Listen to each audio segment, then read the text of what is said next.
Hello dear student, आज हम लोग NCERT 12 physics part 2 chapter 11 dual nature of radiation and matter के objective question को रिव्यू करने जा रहे हैं। हम लोग यहाँ पर बेसिकली फोटो इलेक्ट्रिक इफेक्ट से जुड़े हुए क्वेश्चन को सॉल्व करेंगे। तो जिनका बेसिक बहुत अच्छा होगा उनको ये क्वेश्चन एकदम हल्का और लाइट लगेगा। तो चलिए हम लोग क्वेश्चन को सॉल्व करते हैं। पहला क्वेश्चन आपके स्क्रीन पर दिखाई दे रहा होगा। स्क्रीन पर आंसर भी दिखाई दे रहा होगा, लेकिन आंसर पर आप लोग को नहीं जाना है, फिजिक्स के बेसिक कॉन्सेप्ट को समझना है। अगर कॉन्सेप्ट समझ लेंगे तो आप किसी भी तरह के प्रॉब्लम को या फिजिक्स के क्वेश्चन को सॉल्व कर सकते हैं। तो पहला क्वेश्चन चलिए हम लोग पढ़ते हैं। क्वेश्चन नंबर 1 है। क्वेश्चन को बड़ा कर देते हैं, साफ साफ आप लोग को दिखे। Photoelectric cell are use to convert, A option है light energy into sound energy, B option है electrical energy into light energy, option C है light energy into electrical energy, option D है light energy into heat energy. यानी जो photo electric cell हैं वह प्रयोग किए जाते हैं परिवर्तित करने में। तो पहला है light energy into sound energy, यानी कि प्रकाश ऊर्जा को ध्वनि ऊर्जा में। दूसरा है electrical energy into light energy, यानी कि विद्युत ऊर्जा को प्रकाशिकी ऊर्जा में। तीसरा है light energy into electrical energy, यानी प्रकाशित ऊर्जा को इलेक्ट्रिकल एनर्जी में। ऑप्शन डी है light energy into heat energy, यानी प्रकाशित ऊर्जा को ताप एनर्जी में या तापीय ऊर्जा में कन्वर्ट करने के लिए। तो किसके लिए प्रयोग किया जाता है? तो ऑप्शन सी सही है, light energy into electrical energy, यानी कि प्रकाश ऊर्जा को यह विद्युत ऊर्जा में बदलता है। फोटो इलेक्ट्रिक इफेक्ट में होता क्या है कि जब फोटॉन मेटल के सरफेस पर गिरता है तो उससे एक इलेक्ट्रॉन जनरेट होता है, और आप सभी लोग जानते हैं जो करंट होता है वो स्ट्रीम ऑफ इलेक्ट्रॉन होता है। तो इस कारण से स्ट्रीम ऑफ इलेक्ट्रॉन होने के कारण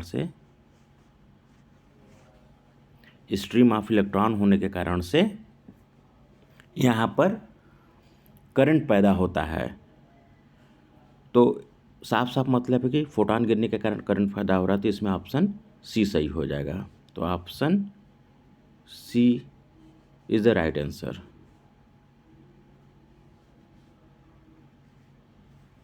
नेक्स्ट क्वेश्चन पर हम लोग चलते हैं। पूछा जा रहा है Einstein photoelectric equation is, Einstein का फोटो इलेक्ट्रिक इक्वेशन प्रकाश वैद्युत प्रभाव वाला जो समीकरण है वो कौन सा है? तो इसमें ऑप्शन है एच न्यू, जो एच लिखा है यह प्लांक कांस्टेंट है, H nu minus H nu not. New क्या है? फ्रीक्वेंसी है।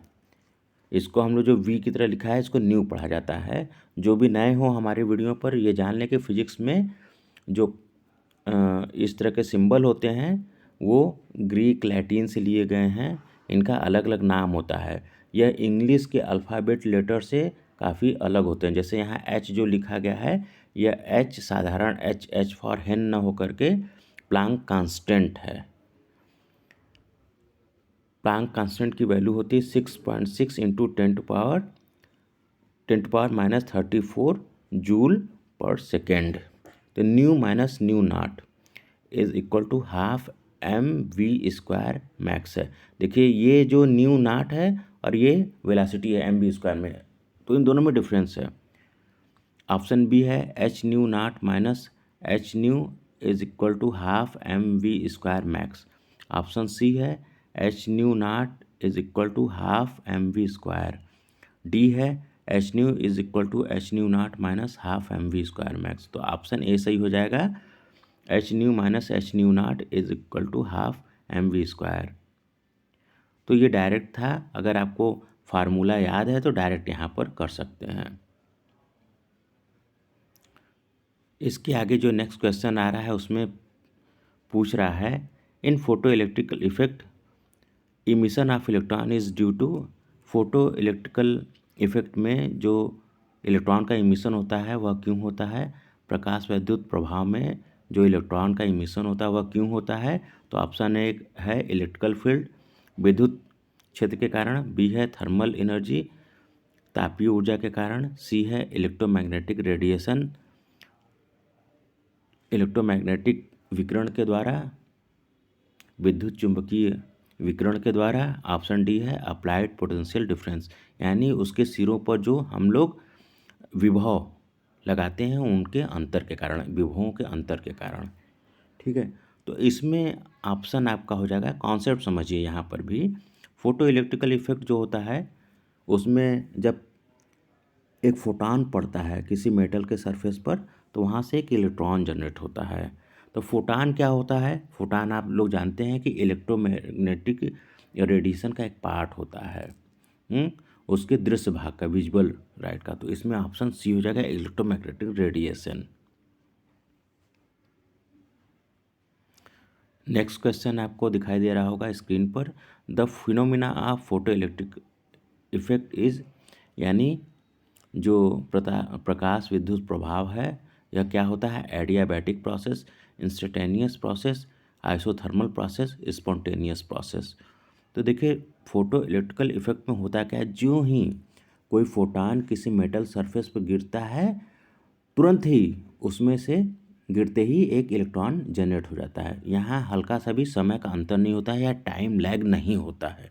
टाइम लैग का मतलब कि उसमें समय में फोटॉन के गिरते ही इलेक्ट्रॉन जनरेट हो जाता है, वहाँ पर जरा सा भी समय का अंतर नहीं होता है। इस कारण से इसका आंसर हो जाएगा ऑप्शन बी, इंस्टेंटेनियस प्रोसेस, यानी तुरंत, क्षणिक, जो ही गिरता है तुरंत वो निकलता है। नेक्स्ट क्वेश्चन आपके स्क्रीन पर दिखाई दे रहा होगा। देखिए फिजिक्स हमेशा कॉन्सेप्ट समझने वाली चीज़ है। कॉन्सेप्ट जितना ही आपका क्लियर होगा फिजिक्स उतना ही अच्छा आपको आएगा और बहुत ही इजी लगेगा। आप सब लोग फिजिक्स के लवर हैं और फिजिक्स को बहुत पढ़ना चाहते हैं, फिजिक्स को जानना चाहते हैं और पढ़ते भी हैं, इसलिए आपको ये सब क्वेश्चन बहुत ईजिली आ जाएगा। ये जो क्वेश्चन है सिर्फ 12th में ही नहीं बल्कि CUET जो कॉमन एंट्रेंस टेस्ट होता है ऑल इंडिया का, उसमें भी ये सब क्वेश्चन पूछे जाते हैं और बच्चे वहाँ पर कर नहीं पाते हैं। क्योंकि सेंटर हेड होने के नाते मैं देखता हूँ कि लड़कों में अवेयरनेस या फिजिक्स को लेकर के थोड़ा सा भी कॉन्सेप्ट अगर डाउट रहता है तो वो सही टिक नहीं कर पाते हैं। तो इन सब चीज़ों से बचिए और जो हमारे चैनल पर नए हो हमारे चैनल को सब्सक्राइब जरूर करें। हालांकि ये बात मैं बोलता नहीं। The photo electrical current depend upon, इसमें पूछा है जो फोटो इलेक्ट्रिकल करंट होता है यानी प्रकाश वैद्युत धारा होती है वह किस पर डिपेंड करती है? The frequency of incidence photon only, यानी जो फोटॉन गिर रहा है उसके सिर्फ फ्रिक्वेंसी पर। The intensity and frequency of incidence radiation, जो रेडिएशन विकिरण किसी मेटल सरफेस पर गिर रहा है उसके इंटेंसिटी और फ्रिक्वेंसी दोनों पर। सी है इंटेंसिटी ऑफ रेडिएशन ओनली, यानी सिर्फ उसकी